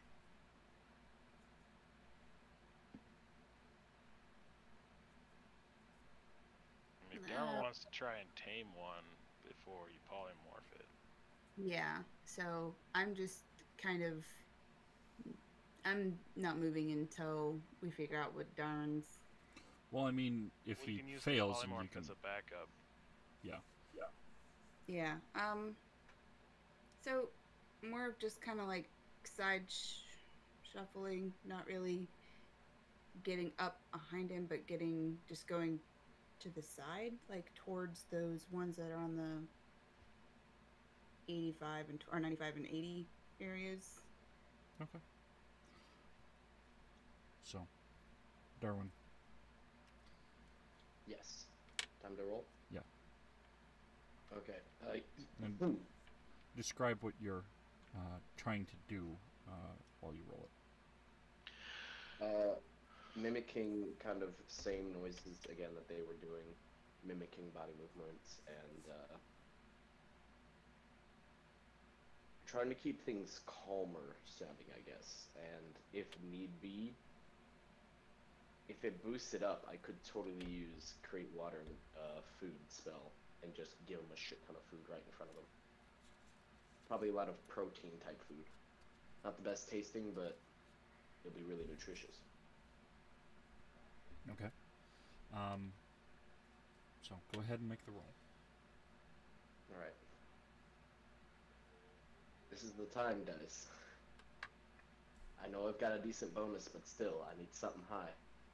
Please. Next to my bowl of ramen while we're at it. The ramen shall bless us. Ah, this is gonna go terrible. Oh yeah. Oh yeah. All hail its noodliness.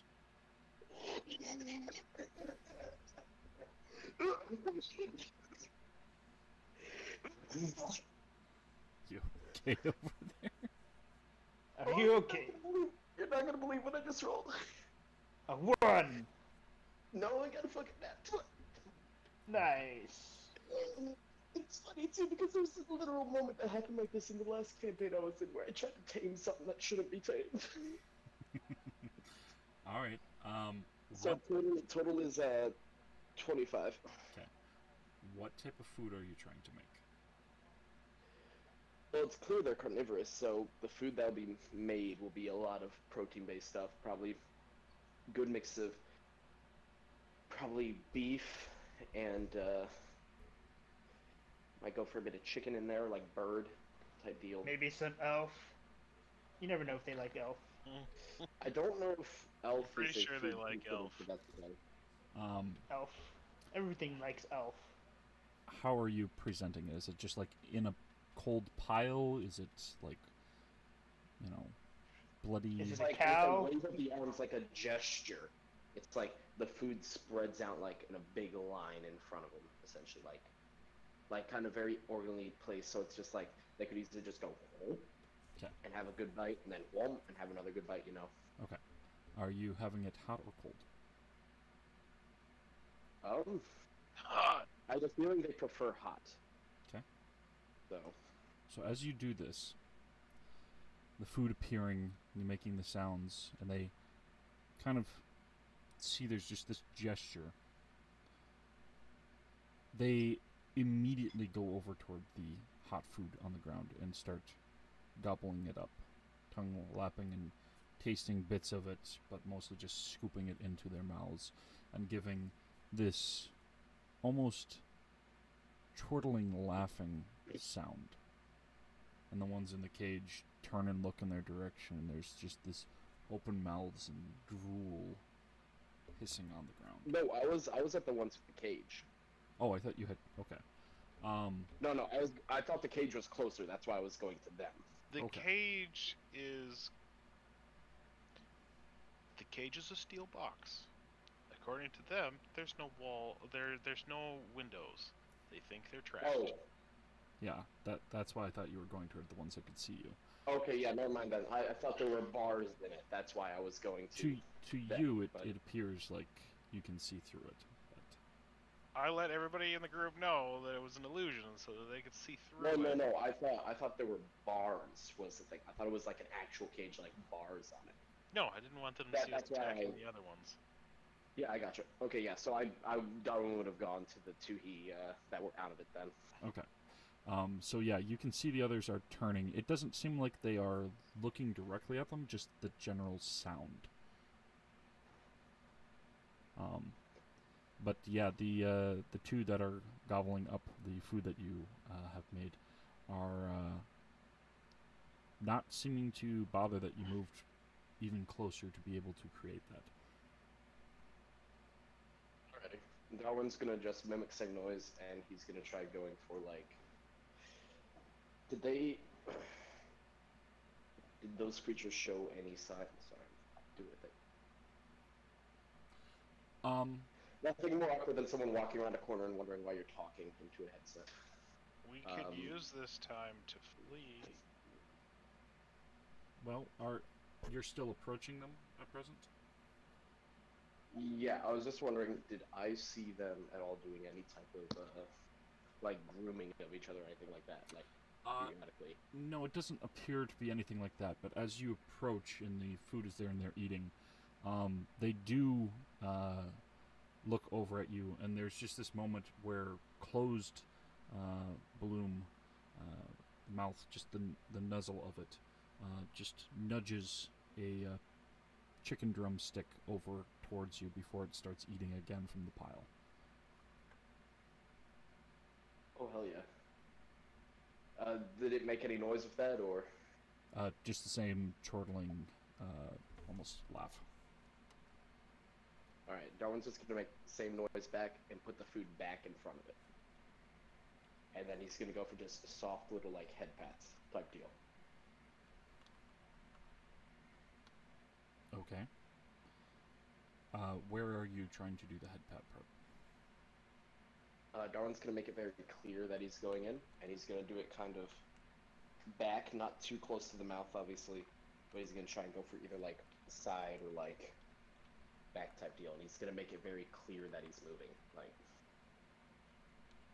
he's still gonna be ready to jump away just in case the thing tries to snap, because, again, while they seem to be friendly enough, he's just gonna make sure that they're all right with it.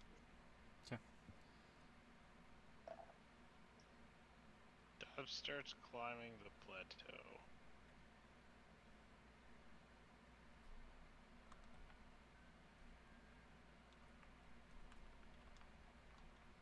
Can't they climb? They can, Yes. yeah. Yes! Miranda told us they can climb. Okay. They're occupied. They can't fly, though. Yet.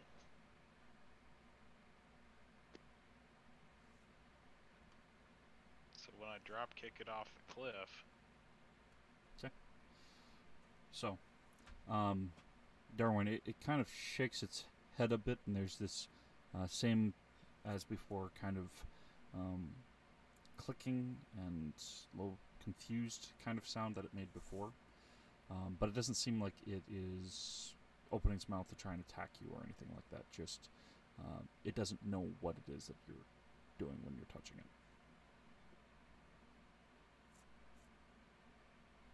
And these things are like, their torsos or whatnot are made of, like, stone, right? Yes. Okay, well. Alright, I've been bullshitting ideas for this long. I've gotta have something else. you do you, bro. Dove starts climbing. Okay.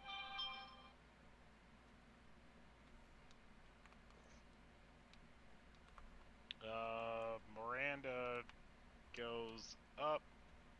He's got 10 minutes to do whatever the fuck he wants to do. Miranda's client is going to go up to keep just enough to keep the illusion there. And we're gonna use this distraction to cheese it. Dobbs will dash, double dash while climbing.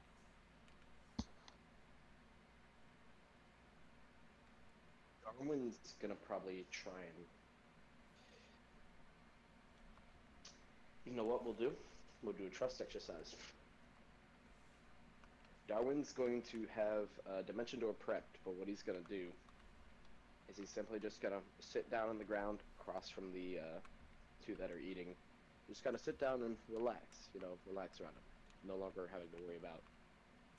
Basically trying to put off a non-worried or nonchalant type of stance based on the noises and whatnot they're making before.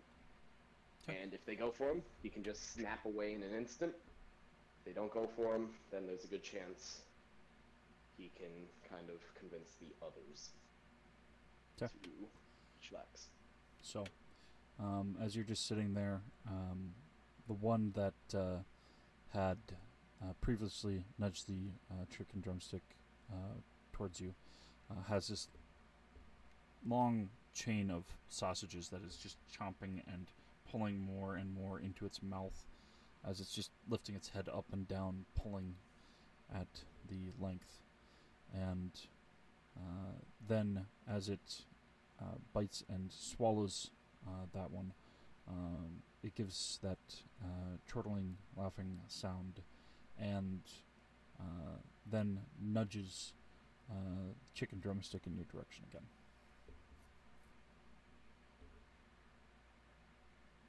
Darwin will repeat back the same noise and go ahead and take the drumstick and just take a bite out of it. Still keeping an eye on them while doing it, but again, we'll see how they react.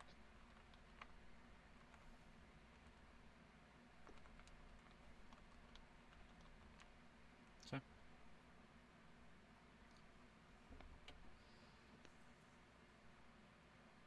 So, after you eat it, there's that opening mouth clicking and such, and they look up over at the others who are mostly either climbing or flying up the flaps on the sides of the head opening, and they look and they make that low testing sound that they made initially when they started approaching in the open. And they look over at you and then make that same sound and look down at the food making that sound, then back up at you.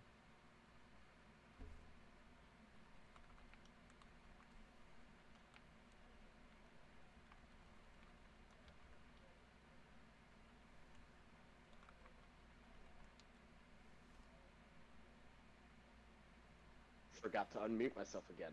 God damn it. So, what they did right there is they asked a question. They asked a question of, do we go after those running away, or do we decide to stay and eat the food? Possibly. And so they were... So they're making the same...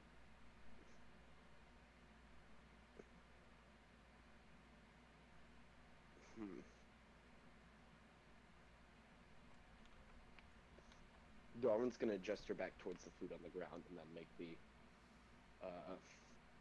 They made the same noise for both looking at everybody climbing and the food on the ground, right? Yes. Darwin will kind of gesture to the food on the ground and repeat the same noise back. Okay. They rear their heads back, and there's this belch of fire up in the air that goes for a while before they turn and start quickly running toward the plateaus, cliff facing, and trying to climb up after the others.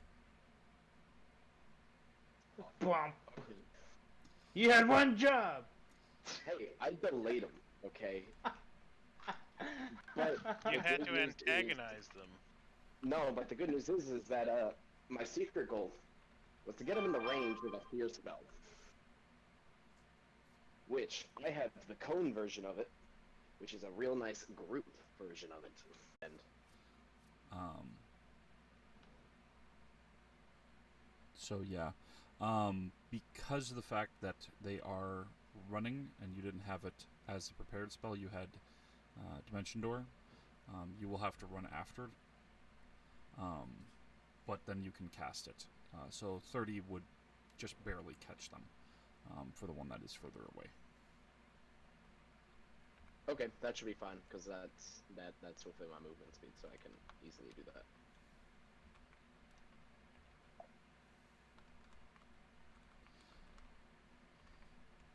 Yeah. So, one had a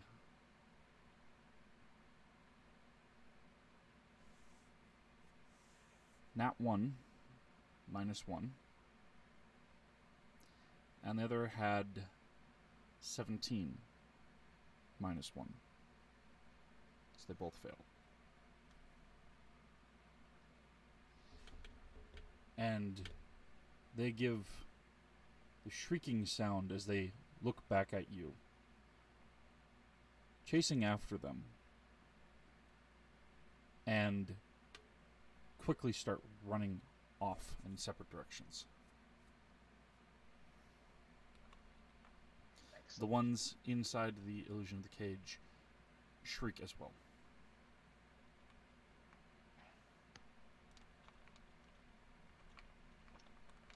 Excellent. Okay.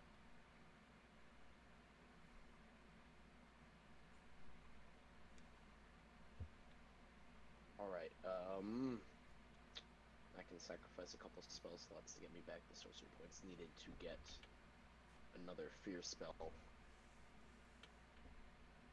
How far up is everybody up the cliff currently that's trying to get up?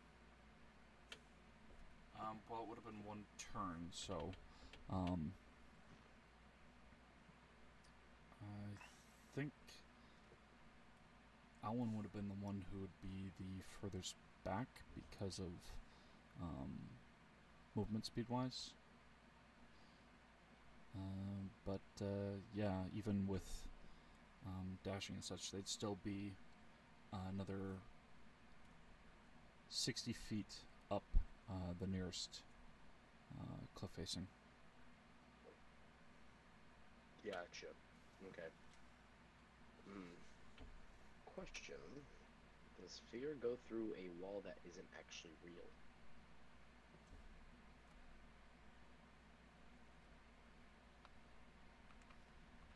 Well, they can't see.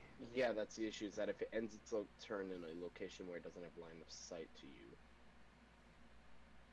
the creature can make a wisdom saving throw.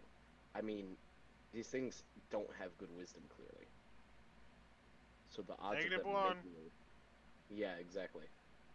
Which means they got they can't even beat Miranda's. Yeah, and mine's pretty damn 20 hard for me minus to beat, 1. too. So it is that you can see them.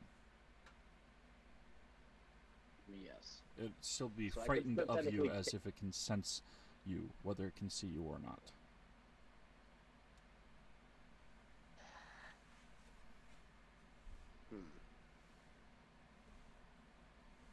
So, like, it's kind of like the impending doom type feeling.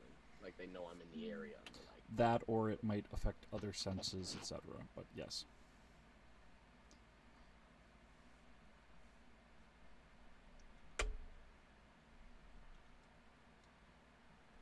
Okay.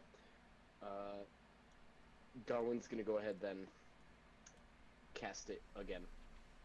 Okay. At what level? 3rd level, cheapest level I can afford. Okay. Well, that gives you 3 creatures, so. Yeah. Oh yeah, I forgot, it does buff up how many creatures I can get with it, so... We'll do that again. That's Wisdom 17 save.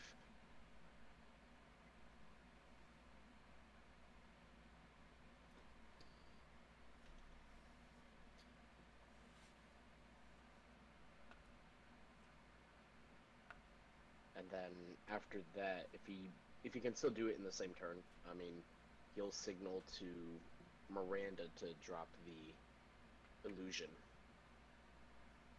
Okay. So first they're going to attempt to deal with the illusion itself. Because that would be on a separate turn from your chasing after and doing the original cause fear. Gotcha. So let's see. What was the DC Miranda had on that? 21.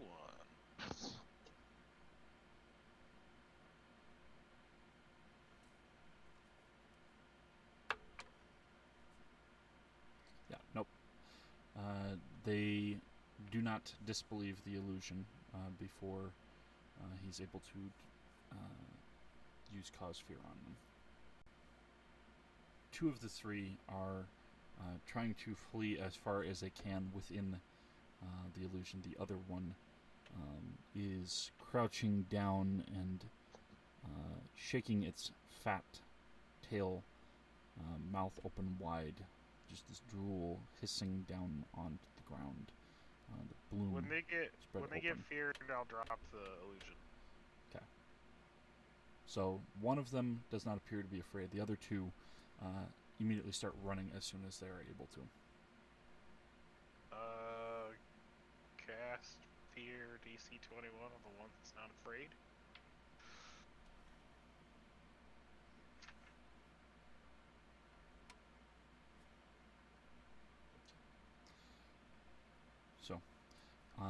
It looks at first like it's about to leap out at Darwin as soon as the illusion drops, and then suddenly it just rears its head up, it gives a shriek, and runs in the opposite direction. Fuck yeah.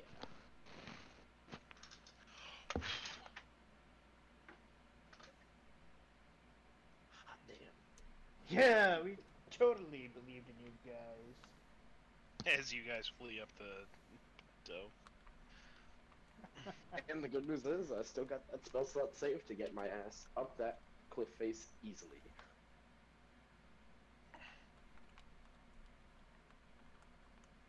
So all of them are running off now, right? Yes. Now, Alright. in terms of how long that they run, because of dropping the concentration, they're not forced to keep trying to get away, but they do not seem like they have decided to come closer again.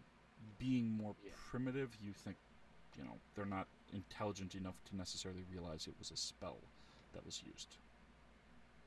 Yeah, but more so it's like when they tried to go after a friend, it made me angry. And when you don't like me when angry-ish thing. Did I just have a stroke? Yeah. Quite I possibly. think I just had a stroke. Quite I'm gonna Yeah. go grab possibly. something to drink. I think Yeah. I just had a stroke. Just check your face in the mirror to make sure that it's, not one half frozen in one expression and the other in a different one. Oh wow, I No, didn't know just fear fucking was ugly. the cone. Okay. So, with them all running off, Darwin, you are able to start climbing, or you are able to grab whatever things have not been grabbed from the campsite and take them up with you, whichever you wish to do. You can leave it down there for later, or you guys can haul them up. Since Miranda is able to fly as well, she could help with that if she wanted to. And Yeah, Fennec can use the broom. So it's up to you guys if you want to leave it there, if you want to grab it, but it doesn't seem like there's any danger at the moment. I'll be honest. We'll come The back less- down to the camp. Yeah, because like if we want to make sure there's the least amount reason possible for those things to come back just in case. Again, they may be primal, but all it takes is them getting like shoved our direction again by something bigger and scarier to have to run into us again. Dobbs And if grabs they his don't shit realize- and goes back up the cliff. Yeah, basically. Darwin's sitting there trying to give like logical explanations. Dom's just like, look, I just want to go to fucking sleep on it. Like, just get the shit up the cliff. Pretty much. Okay. That's Dobbs for you. Preach it, brother. Preach it. Okay. We didn't stumble upon it. This is where we were going. Oh, We have stumbled upon our destination. and look, alright, Darwin woke up to having to tame a bunch of firebirds, like basically flaming chickens. Like, his brain ain't all in it yet. He wants to get back to his beauty sleep, and he just had to sit here and like stare away. That wakes you from your slumber. But there is a disquieting sense of unease throughout your sleep. Flashes here and there, images of events that are not your own past. Pieces of a young urchin girl in a city who is struggling to keep warm in the wintertime. There is scene of a figure, long black hair in a noble military sort of dress attire, who is looking over at a couple laughing and talking to themselves this gritting of the teeth and scowl as the man heads a different route. A moment where a small town, in a place in a valley, had a structure sticking out of it, much like the one on this plateau, where graveyard split open and things poured out, both buried within its levels and far below, deeper, darker than any mortal's death. Another glimpse. A figure made of light and shadow, shimmering starlight, and whispered words, reality blurring around themselves. Just smirking, giving a laugh, their words too blurred to hear clearly. Figure tightly gripping a sword that glowed in a prismatic fire, lashing out with it and striking it into the chest of this being, their eyes and mouth open wide as light and words and power, magic, flow out of them, and reality around starts to crack and crumble and then shatter, images everywhere. And eventually, you all wake up.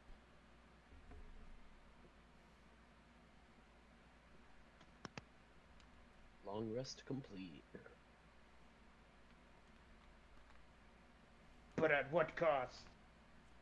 I think at no cost, really. I feel like that was just a normal dream after dealing with lava chickens and lava worms all day. Oh yeah, I think that's called delirium. I think that's kind of a normal thing. Like, See now, Lido. The shattering began. That's completely normal. oh yeah. Oh, I get it. What they call it, the shattering.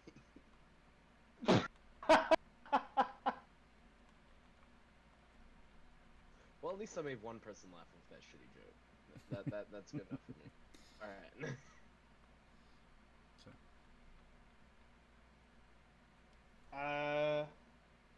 Umbra and Syl are gonna write about the dream they had in their journals.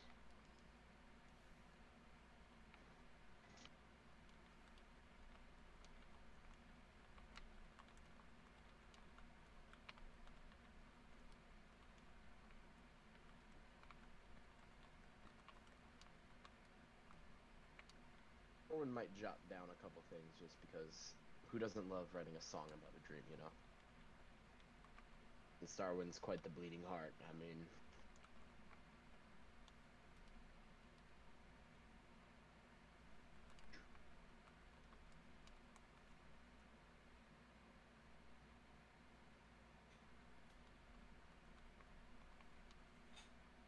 Okay. Anything else that anybody would like to do before we wrap up for the night?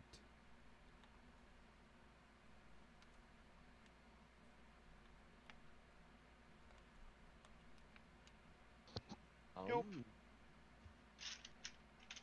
I don't believe so. Syl would go over to Strahd and ask him if he had the same dream.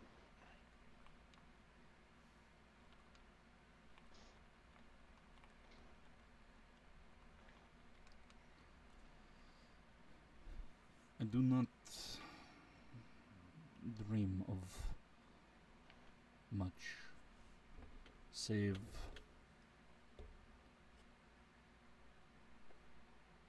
long ago when I first brought this curse upon myself. And since attempting to reform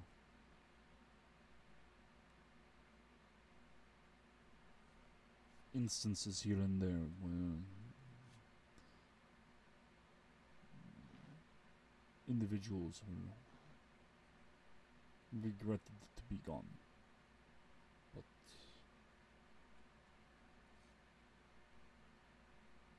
I slipped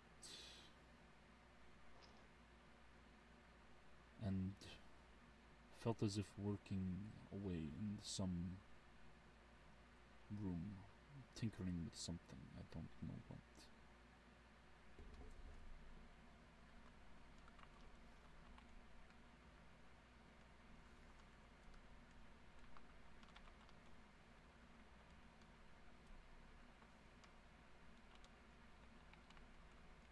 Okay, so short answer, no. Did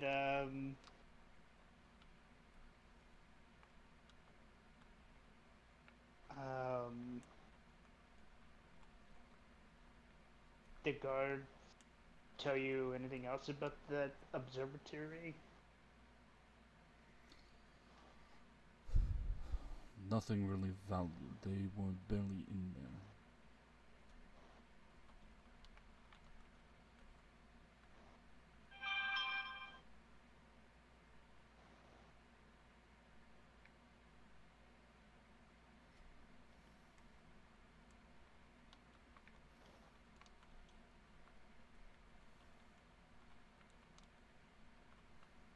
Alright. Well, let's get breakfast started and then we can go find Yolanda.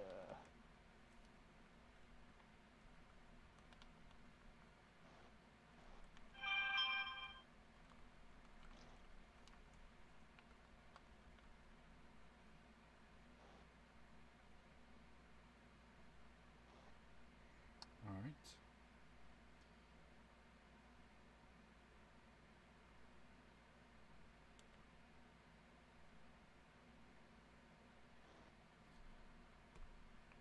And with that, we will end the session off for the night. Take it off air.